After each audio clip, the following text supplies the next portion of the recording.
Thank you so much for being here. In this video I'm sharing a template that will help you to learn preparing cost estimation for press management ERP, database page and its functions. Cost calculation page पर नीचे दिए गए button manage estimate पर click करके database page पर आ सकते हैं।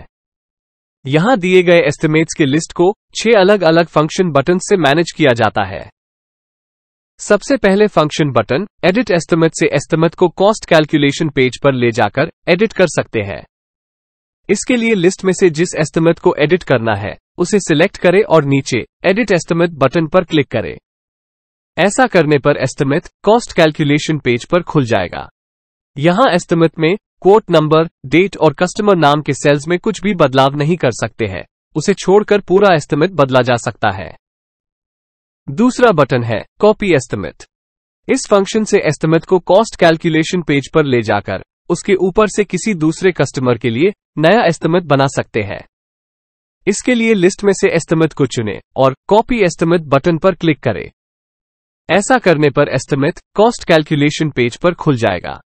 इस खुले हुए एस्टिमेट में कस्टमर का नाम जोड़ के बाकी सेल्स के डेटा में अपने हिसाब से बदलाव करके नया एस्टिमेट बना सकते हैं।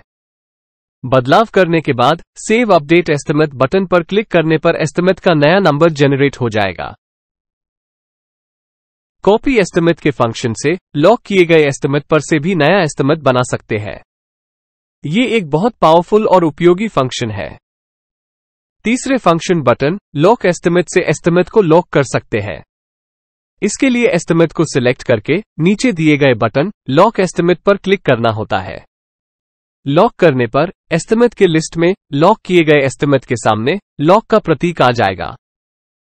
लॉक किए गए एस्टिमेट को अनलॉक या एडिट नहीं किया जा सकता है, सिर्फ व्यू ही किया जा सकता है। व्यू करने के लिए एस्टिमेट को सिलेक्ट करके एडिट एस्टिमेट पर क्लिक करने पर एस्टिमेट कॉस्ट कैलकुलेशन पेज पर व्यू हो जाता है। लॉक किए गए इस एस्टिमेट में एस्टिमेट नंबर के सामने लॉक का सिंबल आ जाएगा। लॉक किए गए एस्टिमेट को सॉफ्टवेयर के कॉपी एस्टिमेट के फंक्शन से कॉपी करके कॉस्ट कैलकुलेशन पेज पर ले जाकर उसके ऊपर से नया कॉस्ट एस्टिमेट बना सकते हैं। चौथे फंक्शन बटन डिलीट एस्टिमेट पर क्लिक करके इस डेटाबेस के लिस्ट में से एस्टिमेट को हमेशा के लिए डिलीट कर सकते हैं। उसके बाद वाले फंक्शन बटन कॉपी डिस्क्रिप्शन से डिस्क्रिप्शन के कंटेंट को कॉस्ट कैलकुलेशन पेज में जॉब डिस्क्रिप्शन फॉर पीडीएफ के सेल में कॉपी कर सकते हैं। इसके लिए लिस्ट में से एस्टिमेट चुनें और फंक्शन बटन कॉपी डिस्क्रिप्शन पर क्लिक करें।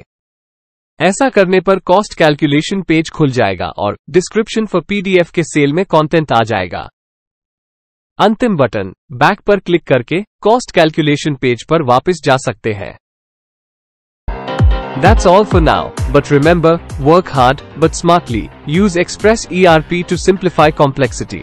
Thanks for watching this tutorial.